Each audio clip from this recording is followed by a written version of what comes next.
Uno de los temas tal vez más álgidos de entender es esa relación que se da entre la evangelización y los procesos de liberación sociopolítico y económico en el continente latinoamericano. Y este aporte en el que se entiende que la liberación es parte fundamental de la proclamación de la buena noticia es algo que la Iglesia y la teología latinoamericanas ofrecen hoy en día a través del magisterio de Francisco a la Iglesia en el mundo global. Este lenguaje comienza en un primer encuentro que se tiene en 1964 en la Facultad Franciscana de Petrópolis en Brasil, donde una serie de teólogos latinoamericanos se reúnen para pensar ese espíritu del Concilio Vaticano II que estaba aconteciendo en el contexto de la nueva realidad de la Iglesia y la sociedad en América Latina. Encontramos ahí a Gustavo Gutiérrez, Juan Luis II y Lucio Gera, entre otros. Por otra parte, también a esto le sigue en el año 68 en Perú el segundo encuentro de sacerdotes y laicos que organiza el movimiento social sacerdotal ONIS en Perú. Aquí Gustavo Gutiérrez presenta el famoso ensayo llamado Rumbo a la Teología de la Liberación. Y con ella se otorgaba el nombre propio a la reflexión teológica que emergía ya en el subcontinente. De esta manera va calando el lenguaje de la necesidad de un proceso de liberación que se integra al anuncio de la buena noticia. Así se van organizando una serie de encuentros desde los años 65 y 67 a partir de distintas temáticas que exploran y profundizan la noción de liberación a través del Instituto Pastoral Latinoamericano, IPLA, que dependiendo del CELAM hace una serie de encuentros desde La Habana, Cuernavaca, Santiago de Chile, Montevideo y otra serie pues, de lugares más. Esto va consolidando el lenguaje liberador y la asunción del sujeto popular en la Iglesia. Entre esta serie de iniciativas que van nutriendo a la Iglesia latinoamericana, también recordamos el manifiesto de los obispos del Tercer Mundo, el 15 de agosto de 1967, donde se asume la crítica que Pablo VI hace en la Populorum Progressio sobre el imperialismo del dinero, es decir, aquella mentalidad en la que el dinero, el capital y la lógica del consumo se imponen como lo único que el ser humano ha de tomar en cuenta para su desarrollo. Una mentalidad pues economicista que reduce a la realización del ser humano al consumo.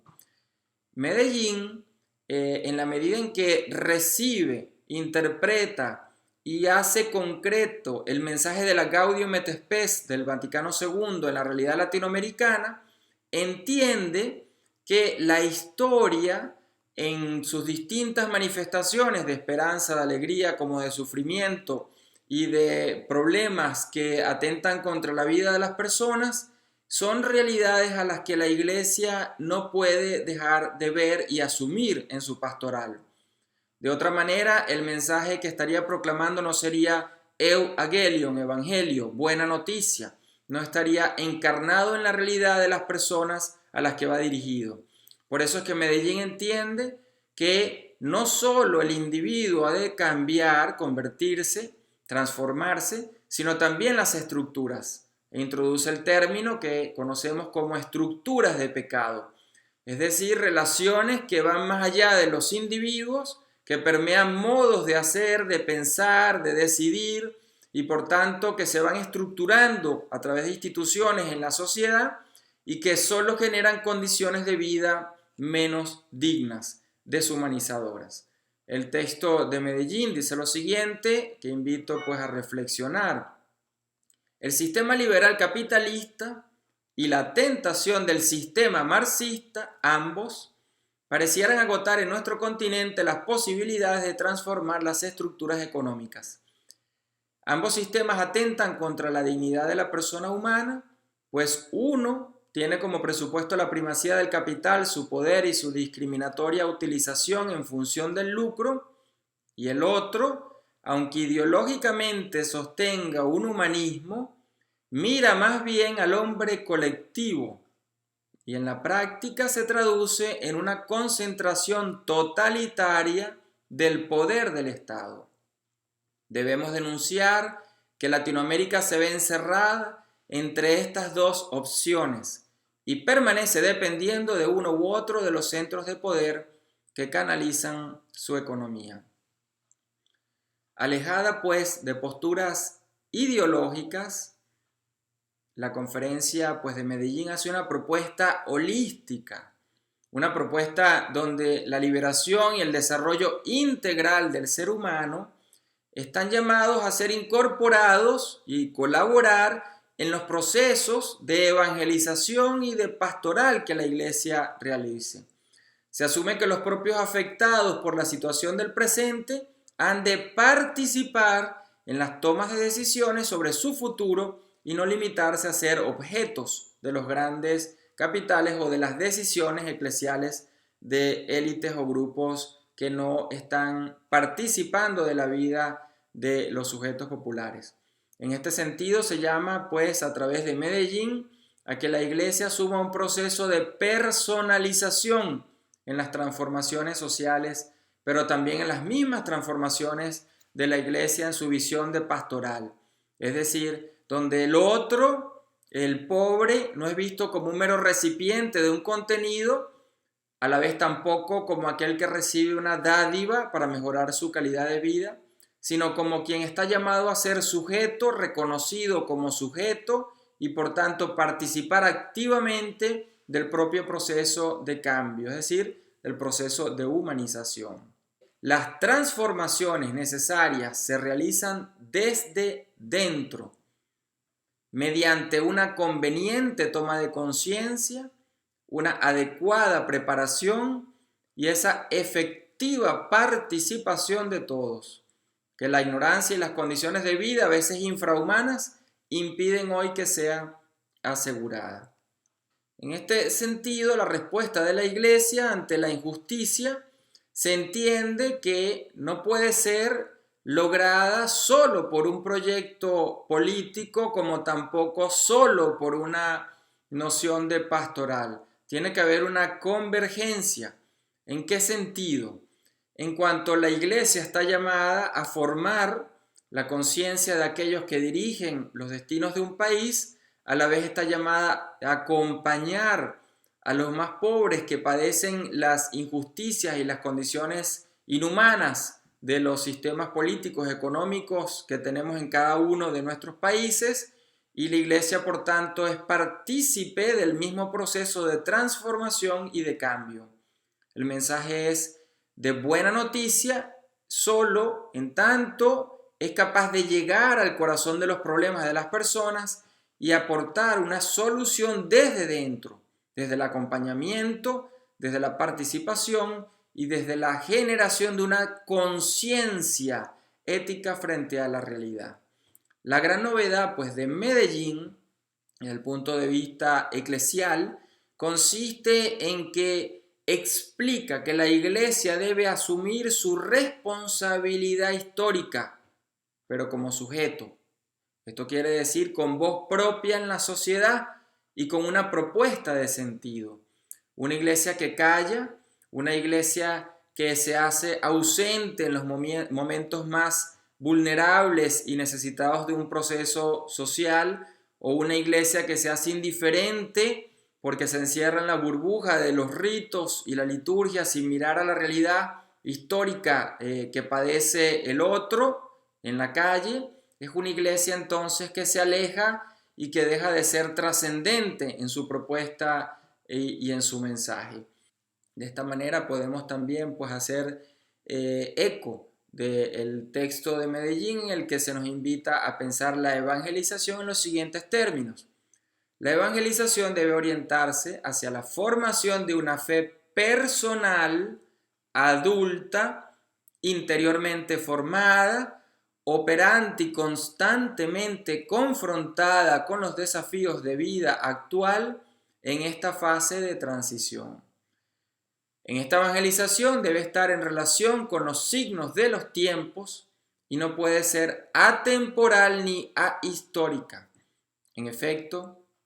los signos de los tiempos que en nuestro continente se expresan, sobre todo en el orden social, constituyen un lugar teológico e interpelaciones de Dios. Constituyen interpelaciones de Dios.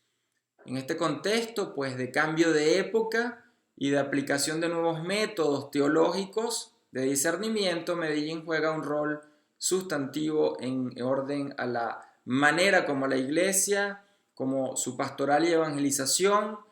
se ha de entender desde adentro en la inserción de los procesos sociales.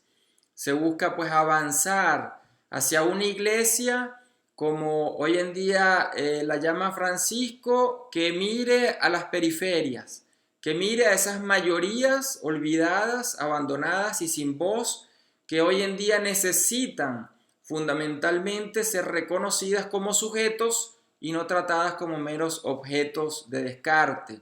como recuerda también el sociólogo Zygmunt Bauman, sujetos desechables que hoy día son simplemente intercambiables en función de la lógica del consumo y la necesidad del mercado. Monseñor Pironio describe a Medellín como un acontecimiento salvífico que inaugura un nuevo período en la Iglesia de América Latina.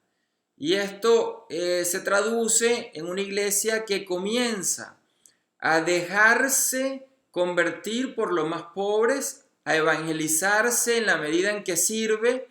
y por tanto no aquella que se entiende como quien lleva solamente el mensaje pero no recibe del otro nada. El horizonte de la fe cristiana queda así planteado de manera novedosa pero a la vez interpelante desde el empeño por construir una vida fraterna que se realiza a través de pequeñas comunidades, comunidades de convivencia, comunidades de comunión, comunidades donde las personas no solamente ocupen un espacio, sino que se traten fraternalmente, de manera personal, compartiendo historias de vida y construyendo juntos un bien y futuro común. El estilo propuesto, pues, a través de esta nueva época que inaugura Medellín es la constitución y la creación de pequeñas comunidades llamadas de base, que no se limitan a la vida parroquial y por tanto no limitan su razón de ser a la participación solo litúrgica o en torno a una pastoral de adaptación o de conservación, como diría hoy en día Aparecida, sino que se tratan de comunidades que van haciendo vida a partir del Evangelio, a partir de la lectura cotidiana del Evangelio y su discernimiento en los procesos que se van viviendo en el día a día en cada una de las personas. Medellín continúa explicándolo de esta manera. La vivencia de la comunión a que ha sido llamada deberá encontrarla el cristiano en su comunidad de base, es decir, una comunidad local o ambiental que corresponda a la realidad de un grupo homogéneo y que tenga una dimensión tal que permita el trato personal, fraterno entre sus miembros. Por consiguiente, el esfuerzo pastoral de la Iglesia debe estar orientado a la transformación de esas comunidades en familia de Dios, comenzando por hacerse presente en ellas como fermento mediante un núcleo, aunque sea pequeño, que constituye una comunidad de fe, de esperanza y de caridad. La comunidad cristiana de base es así el primero y fundamental núcleo eclesial que debe, en su propio nivel, responsabilizarse de la riqueza y expansión de la fe, como también del culto que es su expresión. Ella es, pues, célula inicial de estructuración eclesial y foco de la evangelización, y actualmente factor primordial de promoción humana y desarrollo. Se trata de un reto que hoy en día sigue muy vigente en una sociedad y cultura ambiental donde privilegia la fragmentación y el individualismo exacerbado, donde la capacidad de crear vínculos está cada día más en peligro y la tentación de sustraerse a una vida absolutamente apartada y por tanto constituyendo pequeñas burbujas es algo que todos vivimos cotidianamente. Esta tentación se coloca frente al reto que planteaba entonces Medellín y que por tanto sigue siendo vigente: cómo constituir comunidades donde el trato personal y el trato fraterno sean constitutivos de la propia vida de las personas que ahí comparten un espacio y sus procesos de historias en común. Se trata pues de pensar cómo la Iglesia en su mensaje ha de ser liberadora en cuanto a su propuesta de sentido, y esto quiere decir que asuma el sujeto íntegramente, que no asume parte del sujeto sino la totalidad de éste. La Iglesia no trabaja en función del alma como una realidad distinta de la historia y la corporeidad de la persona. La Iglesia debe trabajar y anunciar la buena nueva a esa totalidad del sujeto humano en cuanto sujeto integral, con una mentalidad, con un cuerpo, con una manera de vivir, con espíritu, es decir, un sujeto que en todas sus dimensiones ha de ser asumido. Se trata pues, como decía el documento de San Miguel que hemos visto en otros temas, que la vocación suprema del hombre es una sola, la divina. La misión de la Iglesia es también una sola: salvar integralmente al hombre. En consecuencia, continúa el documento de San Miguel, la evangelización comprende necesariamente todo el ámbito de la promoción humana. Es pues nuestro deber trabajar por la liberación total del hombre e iluminar el proceso de cambio de las estructuras injustas y opresoras generadas por el pecado. La liberación deberá realizarse, pues, en todos los sectores en que hay opresión: el jurídico, el político, el cultural, el económico y el social. Aparecen así nuevos ámbitos de inserción pastoral: el jurídico, el político, el económico, el social y el mismo ámbito religioso, en ese cambio de mentalidad que debemos asumir para poder abordar los nuevos tiempos. De ahí que el llamado está en profundizar cómo en nuestros contextos locales los procesos de evangelización y nuestra inserción pastoral tienen que ir en conjunción, en coordinación con todo aquello que podamos hacer para que en los distintos ámbitos podamos generar procesos de humanización, procesos de fraternización.